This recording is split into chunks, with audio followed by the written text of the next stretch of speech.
Итак, всем доброе утро, друзья мои. Как всегда, ночью не спим. Я хочу подарить вам очень нужный заговор всем. Он пригодится как простым людям, так и практикам. Как видите, опять мои плазмоиды тут свирепеют. Да. Итак, этот заговор может прочитать человек, когда боится проверок на работе. Он может начитать на любую вещь, которую будет носить. Даже на кольцо свое. Снять кольцо, начитать и надеть обратно. Этот заговор можно начитать возле своих дверей, если вы не хотите, чтобы там, предположим, какая-то служба к вам пришла проверять. Мало ли, может, у вас не в порядке там какая-то система, может, у вас водопровод, что-то не в том состоянии, или вы не хотите, чтобы к вам пришли определенные люди, вы боитесь кого-то, скажем, может, вас преследуют, или вам угрожают, не имеет значения. В любом случае, чтобы вас не видели, не заметили, до вас не дошли. Если вы боитесь увидеть, скажем, бывшего мужа или ухажера и не хотите просто неприятного разговора, да и неприятных людей не хотите видеть. Может, с вашим соседом у вас конфликт, и вы не хотите, чтобы он вас заметил, когда вы выйдете гулять с собакой, скажем так, да, и как бы сделать, чтобы разминулись ваши пути, и вы не виделись. Этот заговор я составляла давно, и как все заговоры, которые я дарю людям, я переделываю под них, для того, чтобы людям они не приносили никаких неудобств и помогали как можно сильнее. И поэтому он проверен и не раз. Например, как-то я начитала и пошла на улицу. Мне не хотелось видеть человека там, который как бы меня ждал, чтобы поговорить. В общем, навязывался, надоел он мне. И я начитала, вышла. Я помню, что просто мимо него прошла, и в этот момент у него телефон зазвонил, он повернулся, с кармана достал этот телефон, начал разговаривать. Что-то ему не понравился этот разговор, он начал там, махать руками, жестикулировать, возбудился, разозлился. Пока был занят, я прошмыгнула, прошла, и я его не увидела. То есть он меня не увидел, извиняюсь, я с ним не поговорила. Не пообщалась, потому что я не хотела этого. Бывают моменты, когда вам нужно, чтобы вас не видели, чтобы в этот момент были там-то. Вот не хочется, чтобы кто-нибудь знакомый увидел. А если незнакомый увидел, чтобы он не запомнил вас, ваши черты. Вот не надо, чтобы он вас в этот момент там видел или встретил, или увидел. Или вам нужно, скажем, что-то кому-то передать, и очень не хотите, чтобы кто-то увидел ваш разговор и так далее. Начитывайте, и это все отводится в сторону. А если вы хотите, чтобы ваш дом был невидим от всех, чтобы к вашему дому не подходили всякие рекламные агенты, там, всякие люди, даже, скажем так, касаемо преступных людей и так далее, начитывайте возле дверей, внутри дома.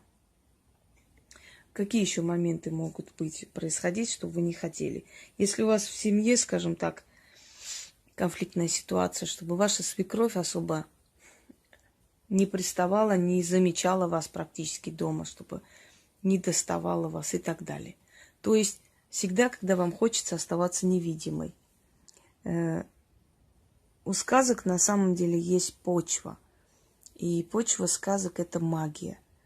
И в каждой сказке есть доля правды. Это не просто так сказано. Так вот, плащ-невидимка или невидимая вещь. Кстати, начитать можно, хоть на своей, над своей одеждой, тут закрылась, извиняюсь, носить и выйти. То есть одеться и выйти. Хоть на колечко можно начитать, на что угодно. Я уже вам объяснила. Если вы, скажем, ведете какую-то, работу, и вы не хотели бы, чтобы сейчас вас заметили, там, может быть, какие-то проверки у вас, вы только открыли свои магазины, вам не хочется, чтобы постоянно там теребили нервы, вот с эти санэпидстанции, всякие службы, начитайте возле дверей вашего магазина, вас оставят в покое. Иногда обновляйте это, к вам не будут ходить. Я думаю, что вы все поняли, о чем речь. Итак, это называется стать невидимкой. Сейчас открою. Читать нужно 7 раз. Я не знаю, сколько раз я прочту, потому что уставшая. Уже утро практически. О духи, встаньте за моей спиной. Ведите меня тайной тропой. Невидимым покровом укройте меня. Спрячьте от всех и от врагов. Будут слепы, меня не увидят. Стану дымом, исчезну в воздухе. Стану ветром, пропаду в сферах. Мимо пройдут, меня не заметят. Ветер не поймать и меня не поймать. Невидимым плащом укроюсь, от недругов закроюсь, ключ, замок, язык. Заклято. Еще раз.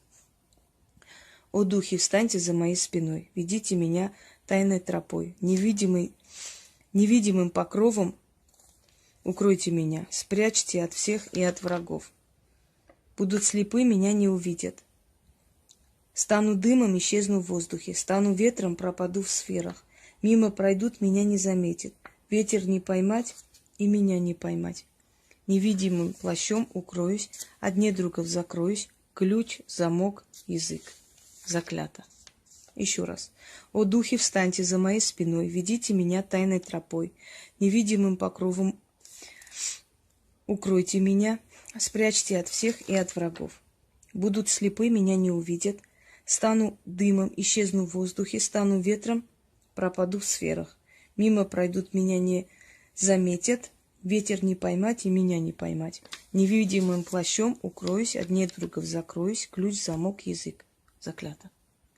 И можете спокойно идти по своим делам. Если у вас проверки обязательно вас не заметят или у них что-то случится, они уедут, считая, что всех проверили и так далее, и так далее. Дорогие люди, я делюсь с вами очень древними тайнами, секретами колдовства. Пожалуйста, цените это. Почему я говорю «пожалуйста»? Потому что нужно ценить. Иногда люди относятся потребительски ко всему этому. Привыкают к этому и считают, что это нормально. Ну, что здесь такого? А вы сейчас пару минут представьте, что если мой канал исчез бы навеки вечные с Ютуба. Вам бы хорошо жилось без моего канала? То-то же. Цените, потому что то, что я вам дарю, на самом деле, вам пригодится на всю жизнь. Вы можете своим детям передать. Это ж не на один день и не на 2. Это на всю жизнь. На все времена, на все случаи. Поэтому, пожалуйста, цените это все.